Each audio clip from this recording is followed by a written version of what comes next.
2026년 2월 8일. 오늘 아침 여러분은 어떤 뉴스를 보며 눈을 뜨셨습니까?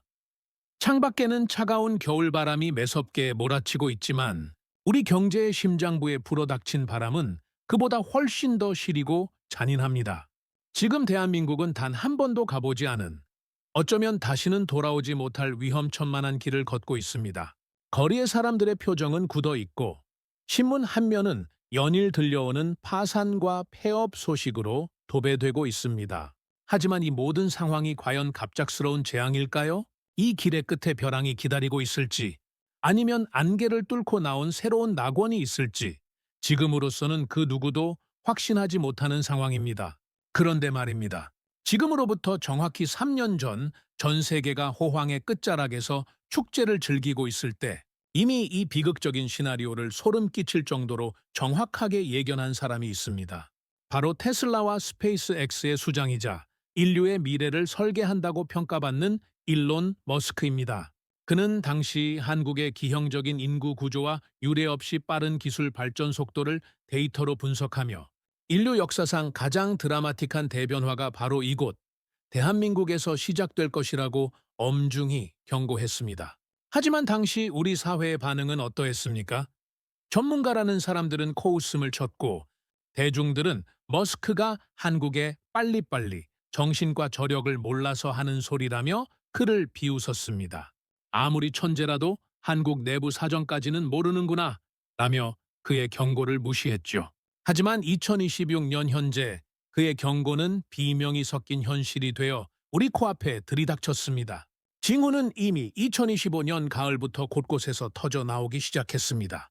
수출 지표가 꺾이고 내수 시장은 얼어붙었으며 거리마다 임대문이 딱지가 도배되기 시작했죠. 머스크가 말했던 그 붕괴의 전조들이 하나둘씩 퍼즐 조각처럼 맞춰지기 시작한 겁니다. 가장 큰 문제는 우리 대부분이 그 명확한 신호들을 그저 스쳐 지나가는 뉴스 한 줄, 나와는 상관없는 남의 나라 이야기 정도로 취급했다는 사실입니다. 설마 나한테 그런 일이 생기겠어? 우리 집값은 방어되겠지. 내 직장은 안전하겠지. 라는 그 지독한 안일함이 지금의 거대한 위기를 괴물처럼 키워버렸습니다. 골든타임을 놓쳐버린 대가는 생각보다 훨씬 가혹하게 다가오고 있습니다. 여러분, 오늘 제가 준비한 이 영상은 한가로운 경제 전망이나 이론적인 분석이 아닙니다. 지금 이 순간에도 당신의 소중한 계좌에서 실질적인 구매력이 빠져나가고 있고 수십 년간 몸담아온 당신의 일자리가 인공지능과 로봇에 의해 위협받고 있는 이 긴박한 상황 속에서 던지는 마지막 생존 매뉴얼입니다. 이것은 선택이 아닌 필수입니다. 이 영상을 끝까지 집중해서 시청하느냐, 아니면 중간에 지루하다고 넘겨버리느냐에 따라 3년 뒤 당신의 모습은 극명하게 갈릴 것입니다. 누군가는 이 위기를 기회 삼아 자산을 수십 배로 불려나갈 것이고 누군가는 평생 일궈온 모든 것을 흔적도 없이 잃어버리고 빈곤의 나락으로 떨어질 것입니다. 자, 이제 일론 머스크가 예언했던 한국의 10가지 충격적인 시나리오와 그 속에서 우리가 살아남을 수 있는 유일한 방법을 아주 깊숙이 파헤쳐 보겠습니다. 첫 번째 생존 시나리오는 인구 절벽의 가속화, 그 이상의 인구 증발입니다. 이건 단순히 아이 울음소리가 줄어든다는 감성적인 문제가 아닙니다. 대한민국이라는 거대한 국가 시스템을 지탱하던 소비와 생산의 기둥이 밑바닥부터 썩어 들어가다가 결국 부러지고 있다는 무서운 신호입니다. 사람이 없는데 경제가 어떻게 돌아가겠습니까? 2025년 말 발표된 통계청의 확정치는 가히 충격적이었습니다. 대한민국의 합계 출산율은 마지노선이라 여겨졌던 0.7명선이 처참하게 무너져 0.65명을 기록했습니다. 인류가 문명을 이룩한 이래 전염병이나 대규모 전쟁이 없는 상태에서 한 국가의 출산율이 이 정도까지 떨어진 사례는 단 한 번도 없었습니다. 이것은 통계가 아니라 국가 소멸의 확정 판결문입니다. 머스크는 일찍이 한국을 향해 이대로 가면 나라 자체가 사라질 것이라는 극단적인 경고를 날렸죠. 이 경고가 2026년 현재 여러분의 삶에 가장 직접적으로 타격을 주는 부분이 어디인지 아십니까? 바로 한국인의 자산 70% 이상이 묶여있는 부동산입니다. 집을 사줄 젊은이가 사라지는데 집값이 어떻게 버틸 수 있겠습니까? 경기도 용인에 거주하는 50대 직장인 김 부장님의 실제 사례를 들어보겠습니다. 그는 3년 전 용인은 절대 안 떨어진다는 부동산 업자의 말을 믿고 무리하게 대출을 끼고 6억 원의 아파트를 매수했습니다. 은퇴 후에 이 집을 팔아 공기 좋은 시골로 내려가고 남은 돈으로 노후 자금을 쓰겠다는 야무진 꿈을 꾸고 있었죠. 하지만 현실은 잔인했습니다. 어느 날 아침 아파트 단지 바로 앞에 있던 초등학교가 신입생이 단 10명뿐이라는 이유로 인근 학교와 통폐합된다는 공고가 붙었습니다. 아이가 없는 동네에 어떤 젊은 부부가 들어오겠습니까? 전세 세입자도 구하기 힘들어졌고 결국 6억 원이던 집값은 단 5개월 만에 4억 5천만 원으로 곤두박질 쳤습니다. 1억 5천만 원이라는 거금이 김 부장님의 눈앞에서 안개처럼 사라진 겁니다. 두 번째 시나리오는 화이트 칼라 일자리의 대규모 학살입니다. 머스크는 인공지능이 인간의 지능을 완전히 추월하는 특이점이 인류의 예상보다 훨씬 빠르게 닥칠 것이라고 수차례 강조했습니다. 그 무시무시한 결과가 2026년 대한민국 사무실 곳곳에서 펼쳐지고 있습니다. 이제는 공부 잘해서 좋은 대학 나오고 사무직 앉아있다고 안전한 시대가 아닙니다. 서울의 한 중견기업 회계팀에서 15년간 충성했던 40대 이 과장님. 그는 연봉 8천만 원을 받으며 나름 회사의 핵심 인재라 자부했습니다. 하지만 회사는 이번 달부터 구독료 단돈 5만 원짜리 최첨단 생성형 인공지능 시스템을 도입했습니다. 그 결과 이 과장님이 밤을 새우며 하던 정산 업무를 인공지능이 단 10초 만에 그것도 오차 없이 끝내버렸습니다. 이 과장님은 결국 짐을 싸야 했습니다. 회사는 이제 수십 명의 회계 직원이 필요 없기 때문입니다. 변호사, 약사, 변리사 등 그동안 우리가 자 직업이라 부르며 선망했던 전문직들도 이제 인공지능의 사정권 안에 완전히 들어왔습니다. 반복적인 지식 노동을 하는 모든 자리는 3년 안에 사라진다고 보셔도 무방합니다. 당신의 책상은 안녕하십니까? 세 번째 시나리오는 초고금리의 일상화, 즉 부채의 역습입니다. 경제학적으로 금리는 인체의 혈압과 같습니다. 혈압이 너무 높으면 혈관이 터지듯 금리가 너무 높으면 가계 경제가 터져 나갑니다. 2026년 2월 현재 시중 은행의 주택담보대출 금리는 어느덧 7% 선을 돌파하며 서민들의 숨통을 조이고 있습니다. 50대 자영업자 박 사장님의 고통 섞인 목소리를 들어보십시오. 그는 3년 전 가게를 확장하며 3억 원을 대출받았습니다. 당시 이자는 월 90만 원 수준으로 감당할 수 있었습니다. 하지만 지금은 어떻습니까? 금리가 폭등하며 월 이자만 162만 원이 나갑니다. 원금까지 합치면 한 달에 250만 원 넘는 돈이 은행으로 그냥 빨려 들어갑니다. 치킨을 한 달에 수천 마리 튀겨봐야 임대료 내고 은행 이자 내면 손에 쥐는 건 0원입니다.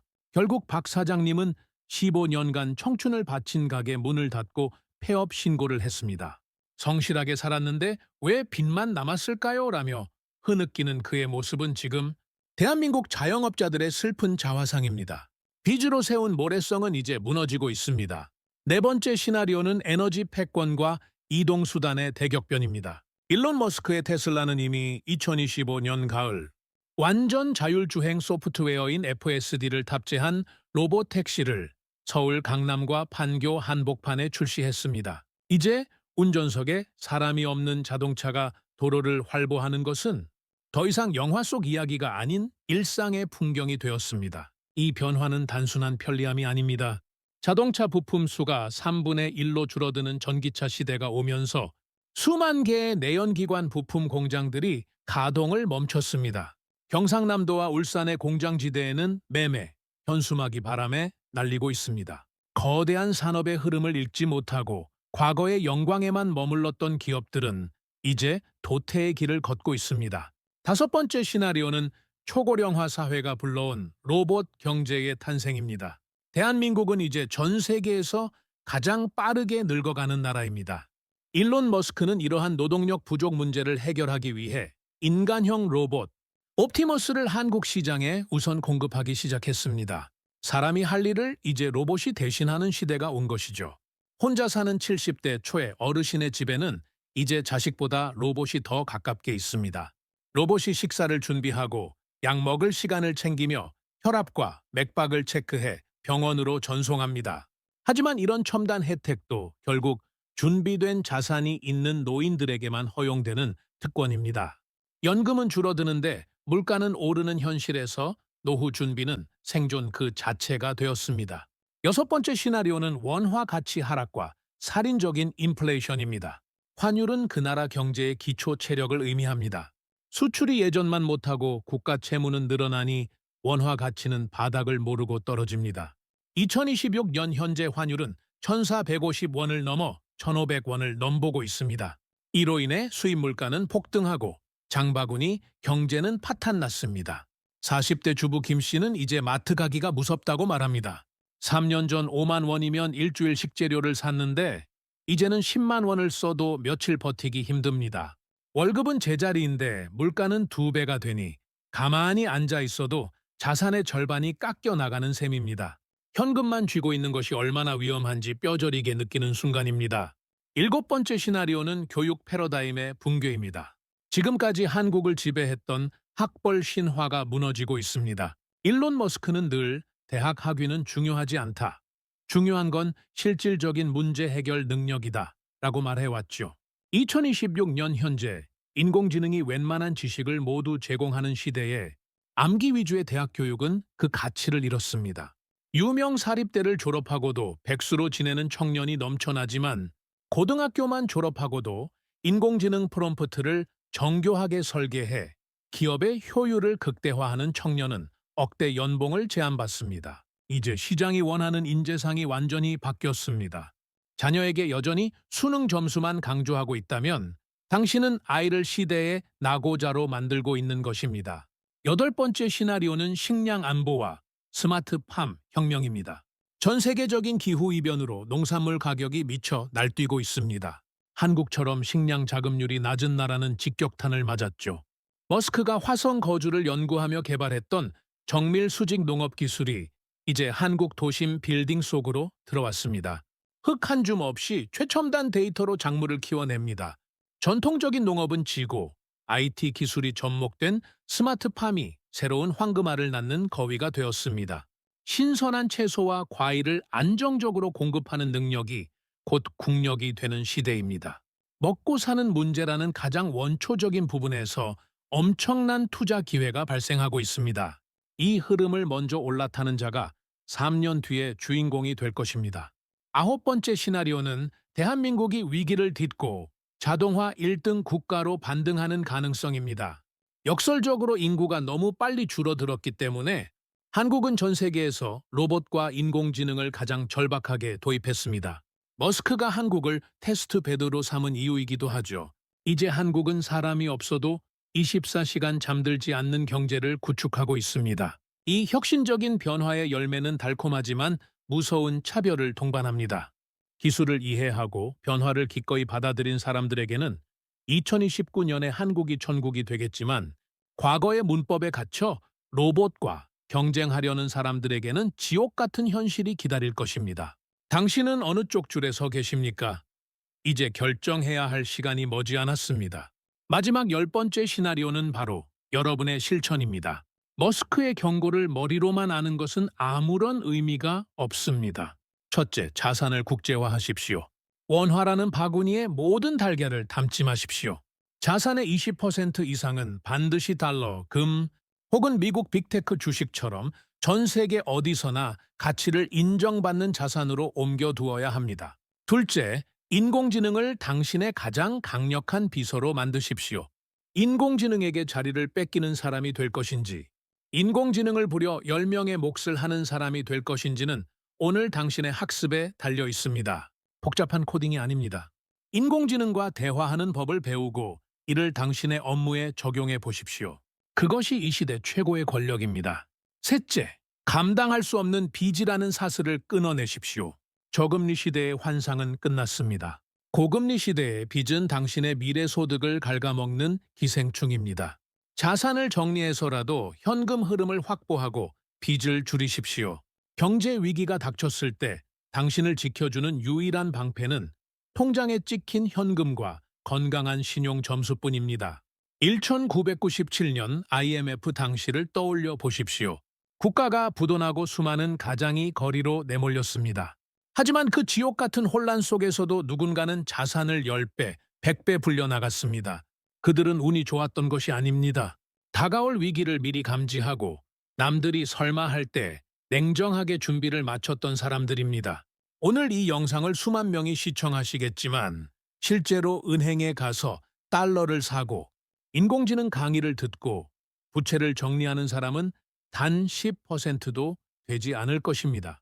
그리고 3년 뒤 세상이 완전히 바뀌었을 때 그 10%만이 웃게 될 것입니다. 나머지 90%는 그때 그 영상을 보고 시작할 걸이라며 피눈물을 흘릴지도 모릅니다. 당신은 어느 쪽이 되고 싶으십니까? 당신의 노후와 자녀의 미래는 국가나 정치인이 지켜주지 않습니다. 그들은 위기가 닥치면 늘 그랬듯 여러분에게 희생을 강요할 것입니다. 오직 당신만이 스스로 내린 냉철한 판단과 실천만이 당신의 가족을 지킬 수 있습니다. 당신은 이미 준비를 시작할 수 있는 충분한 지혜가 있습니다. 시간은 매정하게 흘러갑니다. 위기는 한밤중의 도둑처럼 소리 없이 다가오지만 그 피해는 산사태처럼 모든 것을 삼켜버립니다. 3년이라는 시간은 무언가를 준비하기에 충분할 수도 혹은 턱없이 부족할 수도 있습니다. 지금 이 순간에도 일론 머스크의 예언은 하나씩 현실로 구현되고 있습니다. 망설일 시간이 없습니다. 오늘 당신이 내딛는 아주 작은 발걸음, 예를 들어 달러 통장을 개설하거나 인공지능 사이트에 가입해보는 그 사소한 행동 하나가 3년 뒤 당신을 지탱해줄 거대한 나무가 될 것입니다. 현실이 두렵다고 눈을 감지 마십시오. 눈을 크게 뜨고 다가오는 폭풍우를 똑바로 직시할 때 비로소 새로운 길을 찾을 수 있습니다. 저희는 앞으로도 일론 머스크와 같은 성우자들의 시각과 변화하는 글로벌 경제의 흐름을 가장 빠르고 쉽게 전달해 드리겠습니다. 여러분이 이 혼란의 시대에 길을 잃지 않고 소중한 자산을 지킬 수 있도록 든든한 등대가 되어 드리겠습니다. 오늘 이 정보가 여러분 인생의 가장 위대한 전환점이 되기를 진심으로 바랍니다. 3년 뒤 2029년의 어느 날 아침 이 영상을 다시 꺼내보며 그때 그 결심 덕분에 지금 내가 이 자리에 있다고 자신 있게 말할 수 있는 여러분이 되시길 진심으로 응원합니다. 선택은 당신의 몫이고 그 결과는 당신의 인생이 될 것입니다. 끝까지 시청해 주셔서 감사합니다. 지금 당장 당신의 미래를 위해 첫 발을 내디디십시오.